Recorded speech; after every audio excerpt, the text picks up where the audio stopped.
En 2015, 3464 personnes sont mortes sur les routes françaises, un chiffre en hausse depuis 2 ans. Malgré les annonces, malgré la répression, la France s'éloigne chaque jour un peu plus de l'objectif fixé par le gouvernement, moins de 2000 morts en 2020.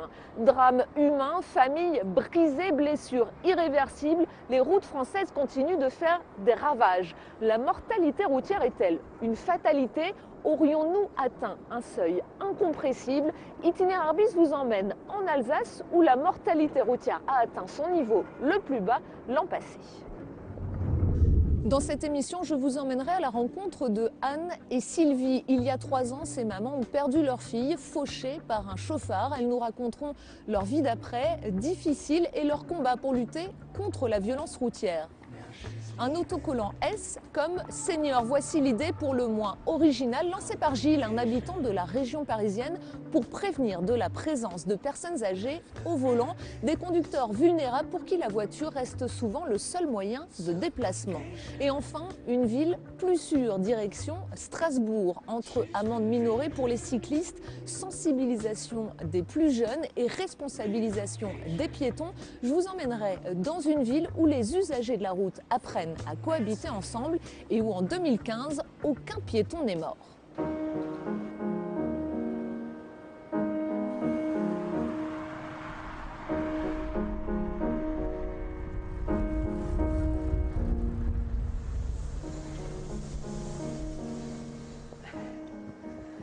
Bonjour.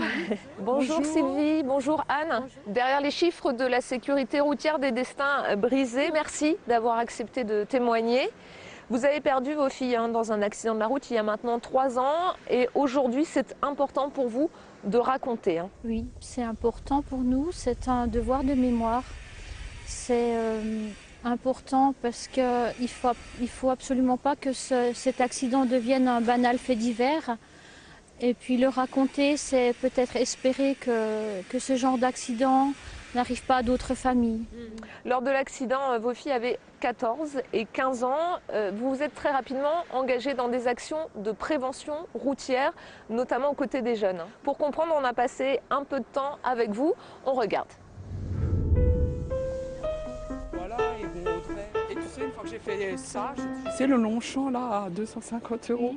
Vu de loin, on pourrait croire à 2 amis qui se baladent en ville le cœur léger. Ah oui, mes fameuses écharpes, il faut que je les envoie aussi bientôt. Mais derrière cette image, un destin scellé par une tragédie, celle de la mort de leur enfant. Emma et Noémie, 2 jeunes filles de 14 et 15 ans, percutées à 2 pas de chez elles par un chauffeur ivre, un soir de l'été 2012. Le choc ne leur a laissé aucune chance. Bonjour.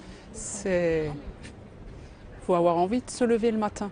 Là, on n'est pas seul déjà, on est 2. Et on a ce combat, donc il faut qu'on tienne jusqu'au bout.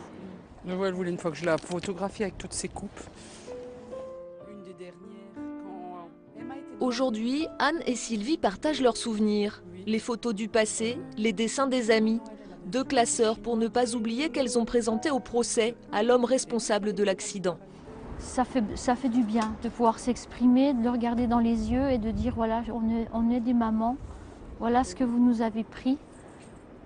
Parce que quelque part, cette douleur, il doit aussi la prendre. Cette image qu'on a de nos filles mortes dans notre village, il faut qu'il l'ait aussi. Donc, lui, il a vu leur sourire et maintenant, elles ne sont plus là. Évoquer le jour du drame est encore très douloureux. Elles n'ont pas souhaité témoigner sur le lieu de l'accident. Un village où, à leur grand désespoir, rien n'a changé, si ce n'est les affiches qu'elles ont imaginées avec les amis d'Emma et Noémie. 3 ans après le drame, leur regard sur la route n'est plus le même. On est beaucoup plus vigilants, on voit les erreurs des conducteurs, surtout les téléphones, ceux qui ne portent pas la ceinture, les enfants pas attachés. Ça, c'est inadmissible pour nous, c'est vraiment des erreurs à ne plus commettre. Si on respecte les règles, il ne se passe rien. Ou du moins on minimise tous ces accidents de mauvaise conduite, quoi. Si la vigilance d'Anne et Sylvie est devenue quotidienne, d'autres ont encore beaucoup de chemin à parcourir. Pour synthétiser, quand je commets une infraction, ça ne provoque pas l'accident systématiquement. Ça, c'est pas vrai. Par contre, à l'origine des accidents, on sait aujourd'hui qu'on a une infraction dans 80% des cas. À Colmar, Annie et Didier animent des stages de sensibilisation à la sécurité routière.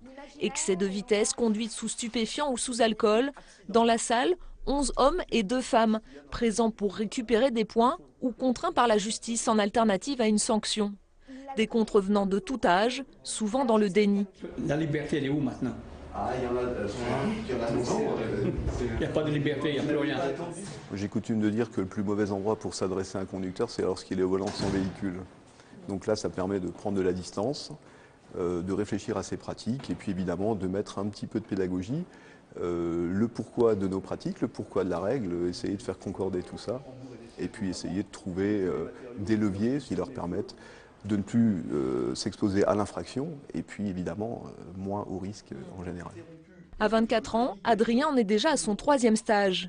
Cette fois-ci, il a été contrôlé positif au cannabis. Le juge lui a proposé cette formation plutôt qu'une amende. Je savais ce que je risquais. Donc qu'il y ait des contrôles, je me suis fait attraper. C'est comme ça le jeu du chat et de la souris. J'ai perdu. Là, quand ils nous disent des choses, on écoute, on se dit ah c'est vrai, mais après de là à le faire, c'est différent. Peut-être que d'ici 1 mois ou 2, j'aurais tout oublié.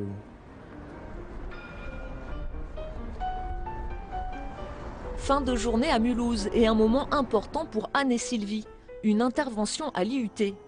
Les 2 mamans ont transformé leur douleur en engagement. Résultat, une campagne de sécurité routière réalisée avec les étudiants. 1 année de travail pour imaginer des affiches, des spots radio et des films.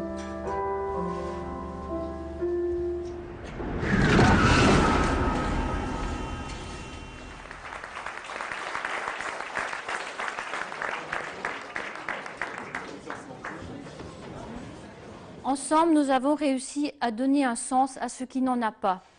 Grâce à vous, tous, le dramatique accident qui a coûté la vie à Noémie et Emma ne deviendra jamais un banal fait divers. Surtout, prenez bien soin de vous et de vos proches et bonne route à tous. Un grand merci.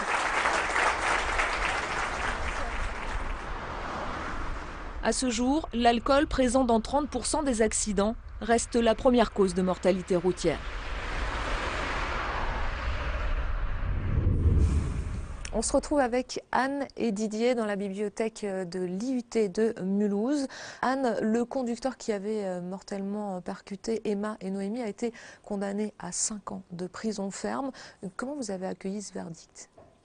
C'était assez difficile puisqu'on se dit que avoir un verdict pareil, 5 ans de prison ferme pour 2 victimes, c'est bien peu. Est-ce que vous avez eu un sentiment d'injustice? On aurait envie que la loi change, c'est tout. Qu'on n'entende plus parler d'homicide involontaire, parce que qu'on parle plutôt d'actes volontaires, puisqu'on monte volontairement dans sa voiture, on roule volontairement trop vite, on prend son téléphone, c'est des actes volontaires. Si on roule en état d'ébriété, c'est aussi un acte volontaire. Donc Didier, on a parfois l'impression que la justice reste plus clémente quand il s'agit d'accidents mortels sur les routes. C'est l'organisation judiciaire du Code de la route. Le Code de la route, c'est une composante du Code pénal. Et dans le Code de la route, l'homicide volontaire n'existe pas. Il y a des pays où ça existe. L'Irlande, par exemple. Aujourd'hui, quand on parle d'homicide involontaire dans le Code de la route, ça veut dire qu'on n'avait pas la volonté au départ des conséquences de l'accident. La prévention, je pense qu'elle est là. On entend beaucoup, on voit beaucoup de spots, les jeunes sont énormément sensibilisés, mais s'il n'y a pas de réponse pénale, on se demande si vraiment tout est efficace, quoi. Je pense qu'il faut quand même une sanction lourde pour ce genre d'actes. Prévention, sanction, c'est quoi le bon dosage? Il se trouve que du côté de la sanction, on vient de très loin. Il y a 40 ans, l'alcool était considéré dans certains cas comme une circonstance atténuante, pour vous dire. Aujourd'hui, c'est très clairement une circonstance aggravante. Ensuite, au niveau de l'équilibre sanction et prévention, moi je parlerais plutôt de l'équilibre sanction-pédagogie parce que je pense qu'on peut faire de la pédagogie dans le domaine, mais il se trouve que l'alcool c'est quelque chose qui est très ancré socialement. Et on a encore du mal à faire passer le message que la consommation d'alcool, soit pourquoi pas, mais en aucun cas ne l'associer à la conduite automobile. Ça, c'est un message qui est très très difficile à faire passer. Didier, on l'a vu dans le reportage, ça fait 20 ans que vous animez des ateliers de prévention routière. Est-ce que vous avez vu le comportement des conducteurs évoluer? On n'est pas toujours, en tant que conducteur, conscient de ce qu'on risque. Je parle bien d'accident là, et non pas en termes de sanctions, lorsqu'on prend le volant alcoolisé ou avec des produits stupéfiants. Mais globalement, l'infraction de la route, c'est quelque chose qu'on a contribué à nous faire passer comme une infraction qui n'était pas grave finalement. Pendant des décennies, nos présidents de la République, à peine élus, amnistiaient les infractions de la route des 6 mois précédents à leur arrivée. Jusqu'en 1988, ça a été le cas. En 2015, le nombre de morts sur les routes a augmenté pour la 2e année consécutive. Ça vous inquiète? Oui, parce que je pense quand on est victime comme ça d'un tel accident, on aura envie que ça n'arrive plus. Ne plus l'entendre, que d'autres familles n'aient pas à vivre ce genre de drame. Et puis on se dit, on a du mal à comprendre pourquoi. Parce que l'information est là. Il faudrait se dire, des fois, considérer vraiment que c'est quelque chose aussi de dangereux. Merci Anne, merci Didier. Merci à vous. Merci à vous.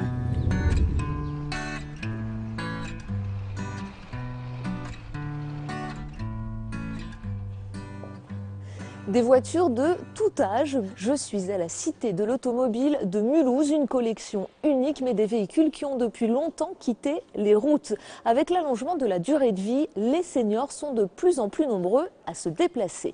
En 2050, ils représenteront près de 30% des conducteurs. Peut-on conduire en toute sérénité à tout âge? Dans les Yvelines, Gilles a lancé un macaron S comme senior, a apposé derrière son véhicule comme le A des apprentis.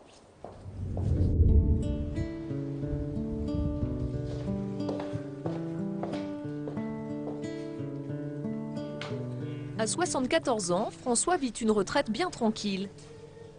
Comme lui, les plus de 65 ans sont de plus en plus nombreux sur les routes. Près d'un tiers des automobilistes. Plus nombreux et plus vulnérables aussi. Mais pour François, pas question de se séparer de sa voiture. S'il fallait prendre l'autobus ou je sais pas, ou le tram ou un truc comme ça, là, je n'ai pas à me soucier du moyen de transport. Alors non, j'aurais du mal à m'en passer. Et même lorsque la météo ne s'y prête pas. En revanche, sa crainte, c'est les autres, en particulier les 2 roues. Et quand un scooter passe au rouge, cela l'irrite. De toute façon, moi, j'ai un peu la phobie des motos. Parce que des motos, des cyclos, des vélos, au feu rouge, ils vous dépassent, ils se mettent devant vous, ils vous bloquent, ils arrivent de droite, ils arrivent de gauche, et ils vous coupent. Non, là, moi, c'est un petit peu c'est le seul point noir. Ça, Mais sur la route, le danger ne vient pas que des autres. Si François a toujours été très à l'aise au volant, aujourd'hui, il a changé ses habitudes. J'ai peur de ne pas avoir moins de réflexes ou d'être moins rapide, ou s'il faut me rabattre tout de suite et tout ça, je l'aurais fait avant. Maintenant, je ne le fais plus, je pense. Je suis moins téméraire, je pense. En France, sur la route, la mortalité chez les plus de 65 ans a augmenté de près de 10% l'an passé. Statistiquement, les seniors ne sont pas pour autant les plus dangereux, mais ils sont plus fragiles. Faut-il pour autant afficher la couleur? Ce Quadra, père de famille, en est convaincu. Il a inventé le S comme senior, un autocollant pour signaler la présence d'un conducteur plus âgé. Devant nous, il y a une personne âgée qui est au volant, il faut la respecter, il faut être plus prudent. Donc c'est important que les autres automobilistes sachent que devant eux, il y a une personne âgée qu'il faut la respecter dans 30 ans. Quand vous serez encore autonome, vous serez encore chez vous et que vous aurez peut-être un peu moins de facilité à conduire, je pense que l'autocollant vous sera vraiment indispensable. L'autonomie, prolonger la capacité des seniors à conduire en toute sécurité, un enjeu de taille. Nous retrouvons François à Paris. Il a été invité par sa mutuelle pour participer à un stage de remise à niveau des connaissances. Je commence. François, allez. Au programme, pas de conduite, mais une série d'exercices à l'arrêt. Sur le trottoir, François teste sa motricité. Donc je vais me mettre dans l'angle mort, je vais tenir une balle et vous allez me donner la couleur de la balle. Top. Orange. Donc, motricité, bon pas de souci au niveau de la motricité. Test réussi, mais cela se passe différemment à l'intérieur. Réponse B, 90 km/h. Réponse C. Lorsqu'il faut revoir le code de la route, François et les autres stagiaires ont plus de mal. Je crois que je vais vous laisser mon permis en partant. Je pensais que j'aurais un score meilleur que ce que j'ai eu, sincèrement. Je me sentais un petit peu, pas ridicule, mais j'étais persuadé que j'aurais un meilleur score et comme quoi on a des lacunes. Je n'ai eu que 7 sur 12, là, je ne sais pas combien, hein, donc il y a des interprétations que je fais que je ne devrais pas faire des fois. Des stages qui permettent aussi de tester sa vision ou d'analyser ses capacités à réagir, mais surtout de combler ses lacunes. Prévention des risques pour les conducteurs confirmés avec toute la nouvelle réglementation, ce qu'on évoquait. On voit dans nos formations des gens qui ont passé leur permis de conduire il y a 70 ans. Donc l'idée, elle est là. C'est accompagner le senior pour qu'il puisse conduire en sécurité le plus longtemps possible. Ces stages pour seniors ne sont pas obligatoires. Y participer reste une démarche personnelle. L'occasion aussi d'échanger et de se remémorer des souvenirs d'antan. Lorsqu'à l'époque, l'examen du permis de conduire se passait en quelques minutes.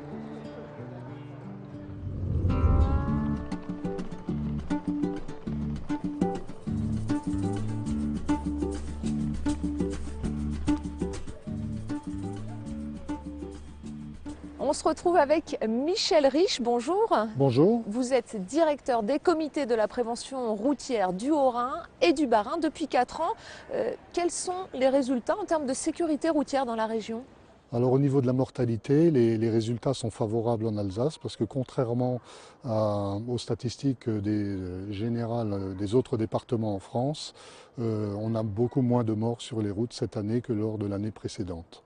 Alors en 2015, la mortalité routière en France est en hausse pour la 2e année consécutive. Ce n'était pas arrivé depuis les années 70. Comment l'expliquez-vous ? Alors effectivement, on déplore 3464 décès sur nos routes en 2015. Et bon, ça s'explique un peu par le fait qu'on a eu des accidents très importants avec de nombreuses victimes. On peut aussi penser que le fait des événements, des actes de terrorisme, etc., qui ont impliqué beaucoup plus les forces de l'ordre dans ce domaine-là. Et quand on a moins de gendarmes, de policiers sur le terrain, on a également tendance peut-être à être moins vigilant. Moins de 2000 morts en 2020, c'est ce que souhaitait Manuel Valls. Est-ce que c'est toujours envisageable ? Alors a priori, aujourd'hui, ce n'est plus envisageable du tout, puisque l'écart est trop grand. Mais ce qui n'empêche qu'il faut faire de la prévention, accentuer le travail, délivrer des messages, et pour que les gens modifient leur comportement et surtout qu'ils prennent conscience que conduire, ce n'est pas un geste banal. La vitesse est en cause dans un quart des accidents mortels. Le gouvernement vient de décider d'installer des radars leurres et plus de radars fixes. Est-ce que c'est une bonne nouvelle ? Si ça contribue au même effet que le fait de voir un gendarme, sans forcément qu'il y ait de verbalisation derrière, pourquoi pas ? Voilà. C'est simplement, de mettre des leurres, c'est peut-être simplement un rappel à la vigilance des conducteurs. Il y a aussi la question de l'alcool. Cet été, le taux d'alcoolémie maximale des jeunes a été baissé à 0,2 g. Interdire totalement l'alcool au volant, c'est vers ça qu'il faut aller ? Évidemment, ce serait mieux, mais je crois qu'aujourd'hui, on ne peut pas le faire compte tenu de l'économie qu'il y a autour de l'alcool. Alors bien sûr, à face de ça, il y a les vies humaines.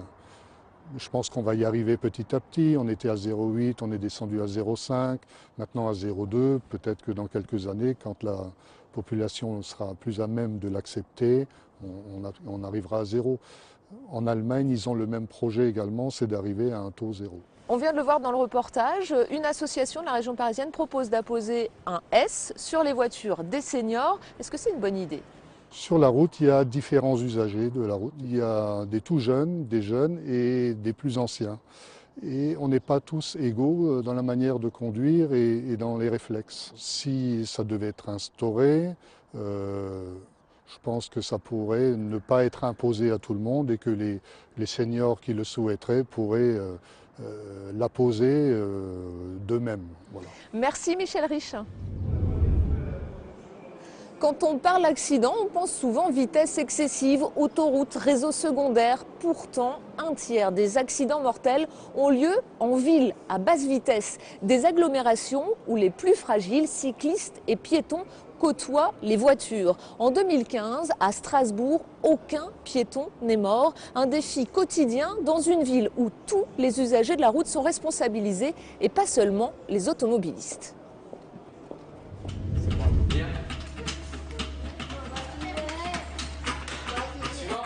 Ce matin-là, il fallait être motivé pour sortir les vélos.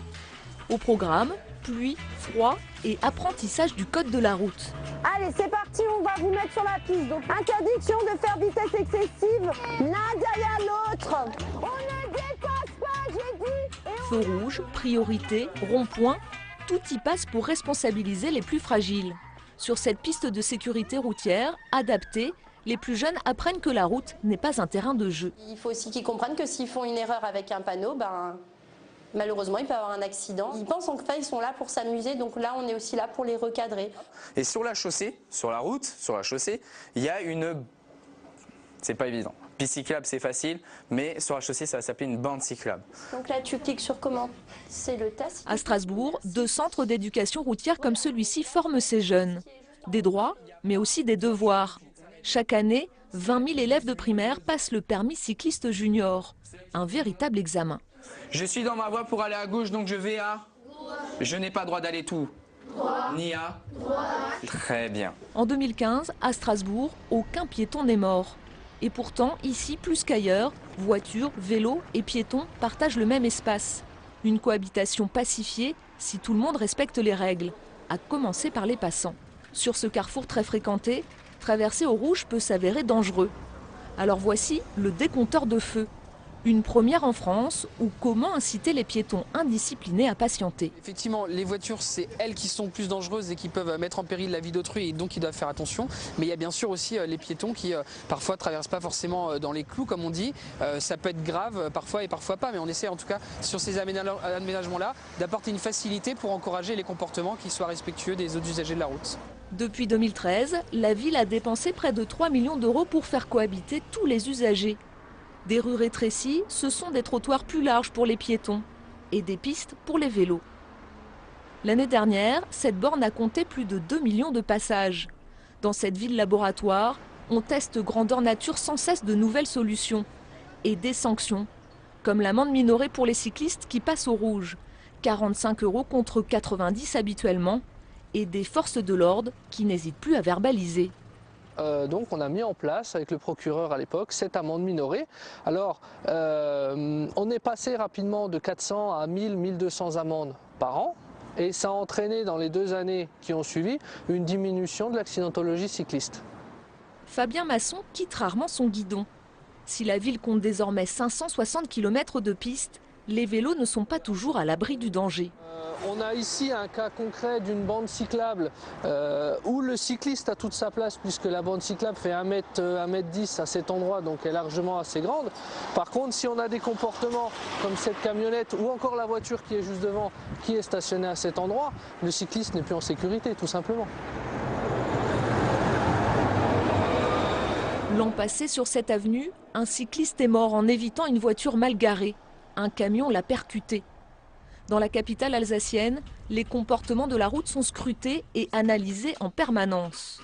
Depuis le pôle de sécurité de la ville, des centaines de caméras et autant de capteurs permettent de gérer les flux des usagers à distance. Rappelez-vous, le compteur de vélos selon le nombre de cyclistes. Les temps de passage au feu tout proche peuvent être rallongés. Le fait d'allonger le temps pour les vélos, ils vont aussi respecter la traversée, ils ne traverseront pas au rouge. Et il faut aussi trouver toujours le meilleur partage. Quand on a beaucoup de vélos, il n'y a pas de raison de les pénaliser sur leur traversée, alors qu'ils sont peut-être plus nombreux à un moment donné que les voitures. Puis voilà, statistiquement, on montre quand même que sur le cœur de la ville, on n'a quasiment aucun accident entre un piéton et un cycliste. C'est rentré dans la culture strasbourgeoise. En France, seules 5 villes de plus de 100 000 habitants ont réussi à éliminer les accidents mortels de piétons sur un an. Encourageant, mais très loin derrière les Pays-Bas, où une grande ville sur 2 est considérée comme sûre. Voilà, Itinéraire bis touche à sa fin. En 40 ans, en France, le nombre de morts sur la route a été divisé par 5. Mais comme on l'a vu dans cette émission, en matière de sécurité routière, beaucoup reste à faire. Une automobile trop souvent meurtrière qui apparaît pourtant pour beaucoup comme indispensable. À bientôt.